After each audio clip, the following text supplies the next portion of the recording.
Hello everybody, welcome back to Momo vs. MTG. Today we'll be taking a look at another commander deck of mine, Felicia, Fang of Silverquill. For 2 mana in Orzhov, you get a legendary creature, Vampire Wizard.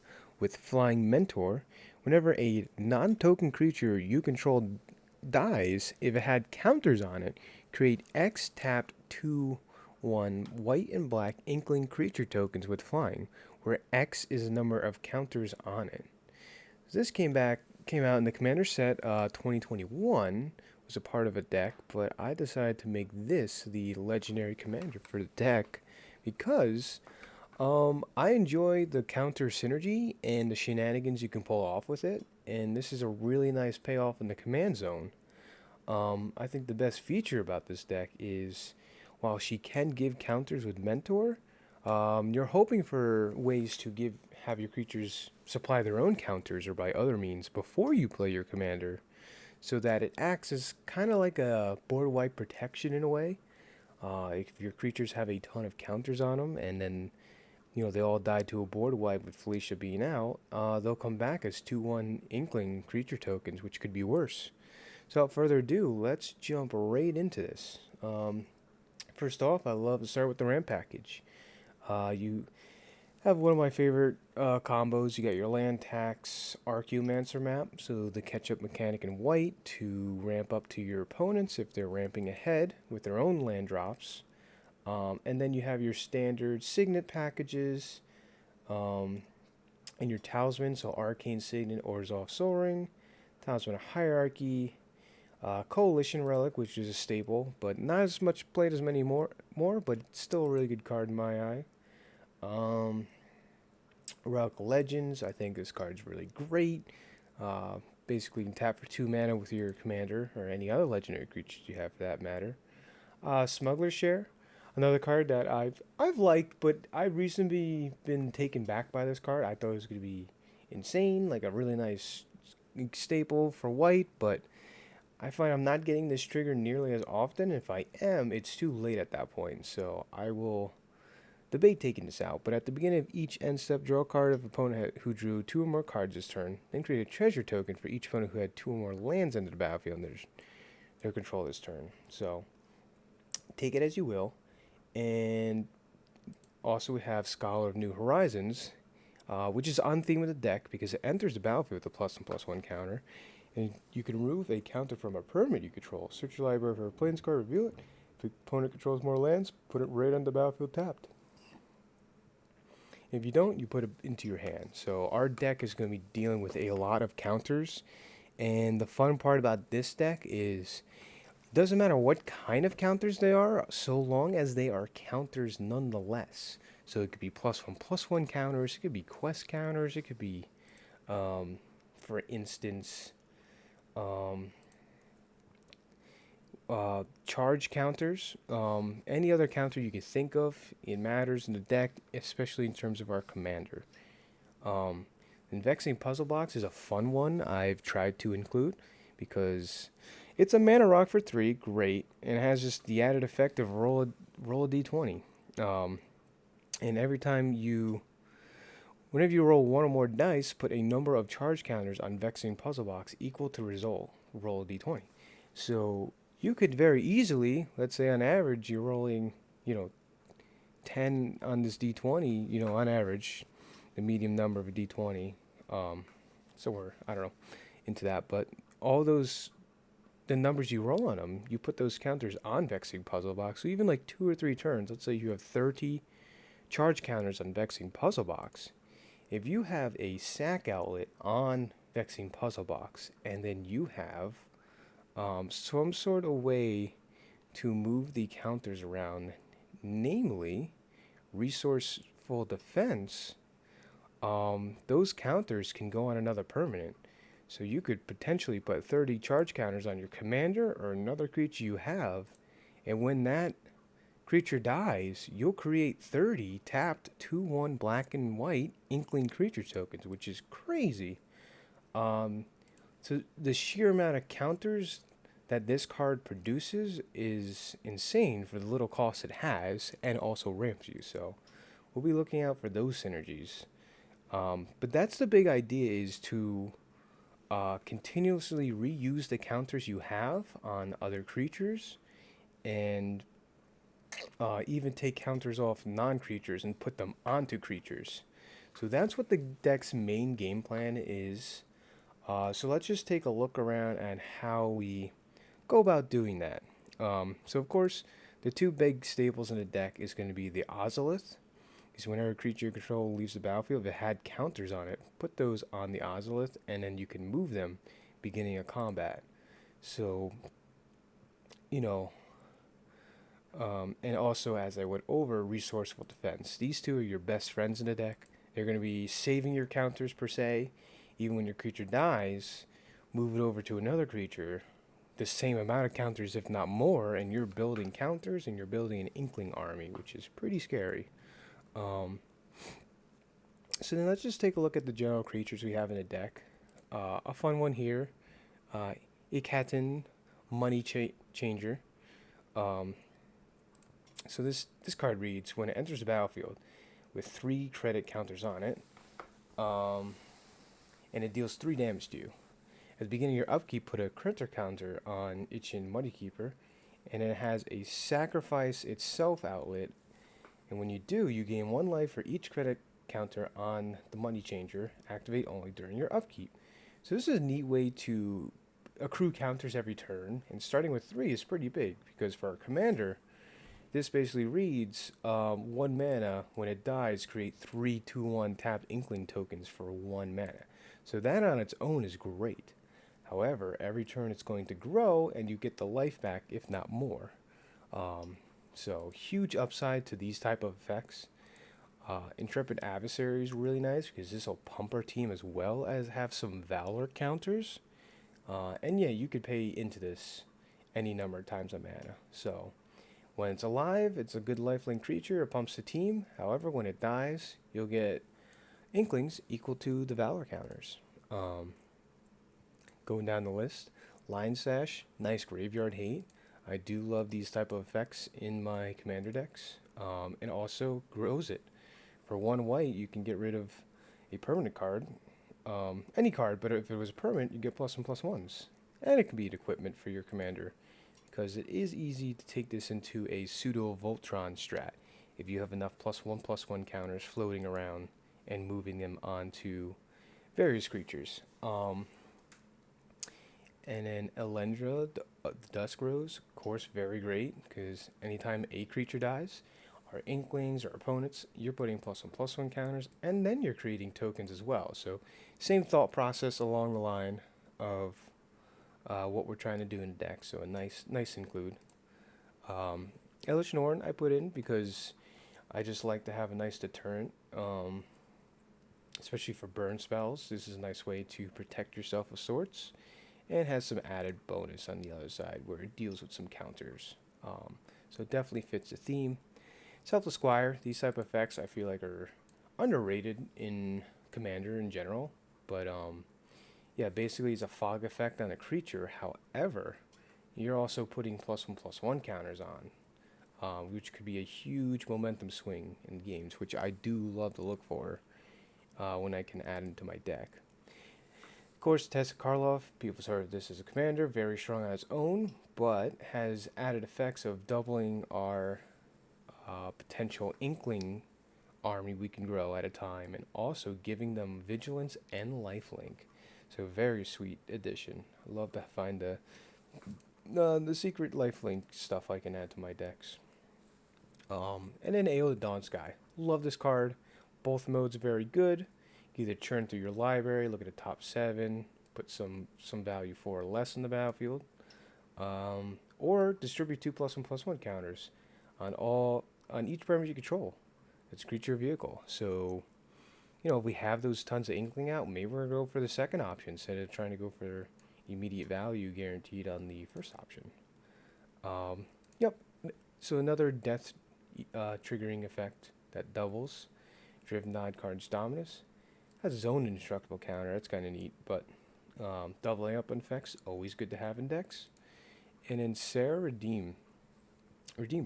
Whenever another creature with 2 or less power enters under your control, put 2 +1/+1 counters on the creature. So our Inklings suddenly become 4/3s instead of 2/1s. So that's actually pretty huge. And notably, again, I reiterate, the counters, they won't keep triggering black and white Inkling creature tokens because they are tokens when they die and they have +1/+1 counters. So something to keep in mind.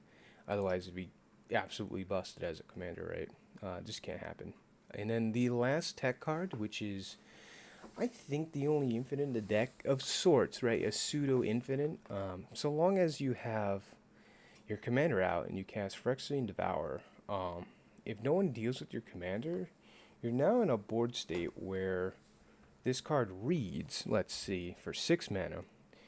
When Phyrexian Devour's power is 7 or greater, sacrifice it. So this is a triggered ability. Keep that in mind. Has an activate ability. Exile top cards of your library. Put X +1/+1 counters on Phyrexian Devour. X is the exiled card's mana value. So if your opponents let this card resolve, you're kind of in a state where you could instant speed build in a huge army on someone's end step. Let's say the player that goes right before you, they move to their end step, and now you're able to exile, let's say, 20 cards, and whatever mana value those cards are, you, let's say out of those 20 cards, you got a CMC. Let's just do the math simple, right? Let's say 3, rounded 3. So you're going to have potentially 60 +1/+1 counters going on this Phyrexian Devour on someone's end step. So they'll come in tapped with your commander, but as soon as you move to your upkeep, you're going to have a ton of power on the board if no one deals with your commander before this resolves. There's a neat caveat around it. If they try to get rid of this, you just start exiling cards so that you can get to the trigger ability of it sacrificing itself, so that it will get sacrificed with counters, you gain value no matter what. Or if they remove your commander, you do the same thing. With the kill spell and your commander on the stack, start churning through your library. Because the fun part is you can keep, sacrificing it, or keep the trigger ability of the sacrifice on the stack, and then continue to churn through cards. So it's neat. Neat little tech card for the deck. I don't really like 2-card combos. It's not like a true end the game combo, but it's going to leave you in a board state where it's very powerful and very tough to deal with. So neat little include. And then Entrails Fester. I love the cheap cards that gain value for the deck. Beginning your upkeep, you can exile a card from a graveyard. If you do, put a +1/+1 exile creature card from graveyard. So nice graveyard hate, and deals with counters for cheap. And of course, the 2 all-stars as well in the deck are Blade the Blood Chief. Whenever a creature dies, put a +1/+1 counter on equipped creature. If it's a vampire, put 2 on it instead. So very, very good. Extra doubly good because our commander is a vampire. And then the new release of the Tarian Soul Cleaver, kind of the same deal. Whenever an artifact or creature, so both, has one more thing it can trigger into a graveyard, put a +1/+1 counter on equipped creature. So both of these in conjunction, especially this one with our commander, we're going to be getting a lot of counters for that, for when that board wipe happens, or you choose to sacrifice a creature on your own. Yeah, let's take a look at the battles. I got 4 of them in the deck. The battles I really liked, and especially in this deck. So this one's kind of cool. You get the slow an opponent down. You can exile a non-land card from it. They can still cast it, but for 2 more mana. And then flips into an enchantment at your end step. Put a +1/+1 counter on each creature that attacked this turn. Cool. That's what we're trying to do. And then also, creatures you control get hexproof and indestructible at the end turn. So doubles as a counter grower and a protection effect, which always looking for those. Talked about this card before, Invasion New Capenna. Sacrifice artifact and a creature, so it's a sack outlet. And when you do, you get to exile an important artifact or creature that's a problem for on the opponent's side of the board. And then, whenever creature attacks with +1 counter on that creature, and each other creature you control that shares a creature type with it. So, not a ton of tribal stuff, but I think it's just good enough, especially if you have Inklings, to grow your whole team that way. So, nice little effect. For 5 mana, a pure reanimation card of a permanent card from your graveyard to the battlefield. Pretty sweet. And when it flips, creature tokens you control get +1/+0 and have lifelink. That is the huge part. So now they're 3/1 Inklings.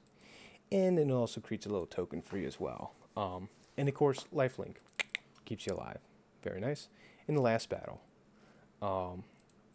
deal 3 damage, you gain 3 life for 5 mana. Again, talked about this card, not the best. Flip side, I think it's just really good enough because, you know, it could stop a Blood Artist effect on you and also grow these flying legendary creature with +1/+1 counters. And you gain a life.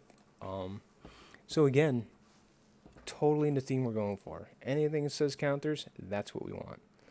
And then of course we have some just pure draw effects. Just some nice creatures. Archers of Vis of Agma. Very nice. Love it. Liliana Standbearers. Very cool as well. Enters the battlefield. Draw X cards where X is the number of creatures that died on your controller's turn. So, be sacking a lot. Board wipe happens. You can flash this out. So, nice options. And Midnight Reaper is also really nice. Non-token creature dies. Deal 1 damage to you. Draw a card. So, Black and White has some nice draw card effects. I do not run the other partner for Nikara, Layer Scavenger, but very powerful effect. Whenever another creature you control leaves the battlefield, if it had 1 or more counters on it, you draw a card and lose 1 life. So we'll be triggering this a lot. Welcoming Vampire. Whenever a creature enters the battlefield with power 2 or less, draw a card once each turn. Also a creature. Also a vampire. So, sub-vampire theme. Blood Tracker. Vampire Wizard. Pay 2 life, put a +1/+1 counter. Leaves the battlefield, draw a card. So you're growing your Blood Tracker, giving it counters, and then you want this creature to die eventually because you'll be creating 2/1 Inklings with your commander and drawing cards. Very cool. And then we have the sack outlets that also draw a card, which are the more powerful ones in my opinion. Skull Clamp, of course. 2/1 Inklings, it's a no-brainer. Churning through a lot of cards in your deck for 1 mana and 1 mana to equip. Skyclave's Shadowcat is a neat tech because sack outlet another creature and grows itself with +1/+1 counters. Whenever a creature you control with a +1/+1 counter on it dies, they draw a card. So huge value here, especially on a creature body, which I like to see. And then Yawgmoth Threat in position, right? It's just a very powerful card in its own. And if you're building around the token strat to sacrifice them, and you get extra value because even if a creature dies with, let's say, 5 -1/-1 counters, you put them on your own creature, not only are you still drawing a card, -1/-1 counters still count towards creating Inklings, and you'll create 5/1 Inklings, so a ton of value. And Proliferate's always a nice added benefit. Craft the End, redeem for 5 mana, very powerful. You can sacrifice X creatures. Target player draws X cards and gains X life. Little life gain like that. And it's putting counters on Crab, so you can sack him later on. So, as you can see, this deck really flows together in the game plan it's trying to do. A lot of +1/+1 counters, but again, some funny different counters. And they all come together to make a pretty powerful deck. Yeah, and then some other... Now we're going to look at some neat tech cards that just like push the game plan forward, like what we're trying to do. We're really trying to protect our board state. It's a board-centric focused deck, so Rebuff the Wicked has saved my hide a ton of times. They try to remove an important piece. 1 mana, counter the spell, really cool. Together Forever is kind of sick because puts 2 +1/+1 counters on 2 different creatures. And then you can choose a creature with the counter on it. When it dies, return that card to its owner hand. So nice protection and graveyard recursion in a way.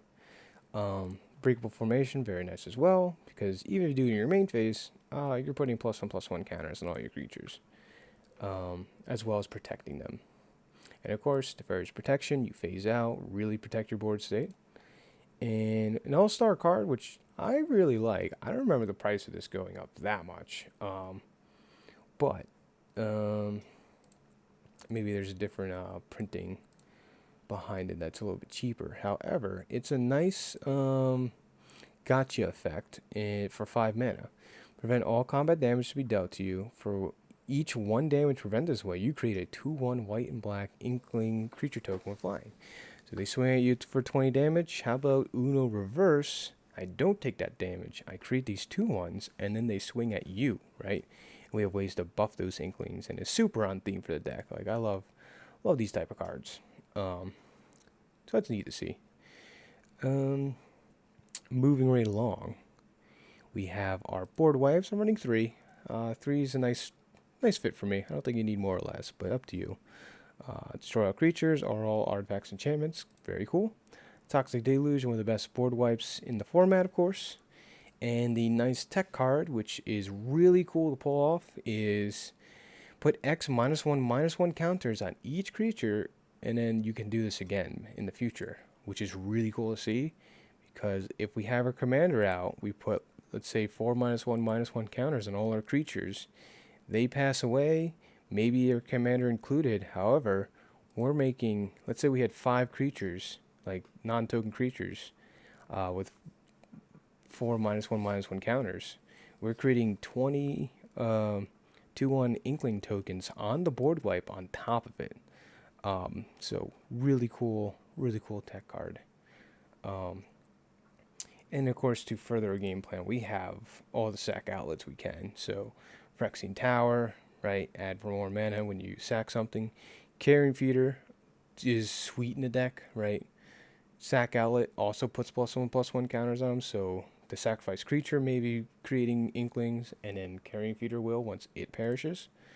Indulgent Aristocrat, Vampire sub-theme, but 2 mana for the sack outlet. But again, can grow your entire team of vampires. Very cool. Moltfolk, kind of same deal, lifelink, but also sacrifice creature artifact, counters on it. Bloodfruit Connoisseur, right? Free sack outlet, +1/+1 counters on it. So, and Yeheni, one of my favorite creatures, 3 mana haste. Whenever another creature opponent controls die, passive +1/+1 counters on him, and a sack outlet, giving himself indestructible. And Mondrak is a sack outlet himself. And we can be doubling our token creation with Felicia. So very powerful sack outlets that all synergize with the game plan. Yeah, in a nutshell, this deck is just pure synergy on synergy, which is my type of build around. So really did enjoy building this deck, and it's really fun to play too. And then the last bit of removal, we have Rites of Oblivion, sack outlet. Also, you can do it twice. Generous Gift, everything. And in Lethal Scheme's a sick one. Convoke, so we have a bunch of Inkling tokens or creatures. We can pay for its mana cost. And then destroy target creature or Planeswalker. Each creature I convoked also connives. So you can draw and discard a card and potentially put a +1/+1 counter on it. And then there's some recursion. This is like, for an Orzhov deck, this is like not as much recursion as I normally put in, because you have such a powerful board state after, something dies. So there's really not a super need to. However, I'll actually move this battle over here to recursion. Myriad Skyrune's kind of free. If we have a bunch of planes, we get to return submatter upkeep to the battlefield. Sun Titan's really nice because it has ETB and attacks, a repeatable recursion of cheap mana value stuff, which we do have. And Grave Endeavor is the one card that really synergizes with the puzzle box, because you get to roll 2d10. Choose one result, return a creature card from the graveyard with the number of +1/+1 counters to the first result. So not only is a creature recursion, we're also getting a ton of counters. Then each opponent loses X life, and you gain X life for the other result. So 2 effects on a powerful card, so I really like it. Threw it in the deck. Why not? So yeah, that is the overview of this deck. There's a ton of sideboard to look at cards that I may or may not add, but this is the baseline I want to work with. Really cool deck, really cool build around, and pretty unique idea, I think. So yeah, this has been Felicia, Fang of Silverquill. Enjoyed the deck tech, please leave a comment down below what you liked or what you want to see in the future. Subscribe, and yeah, I'll be making more of these. So Thank you guys for watching, and until the next one, take care, y'all.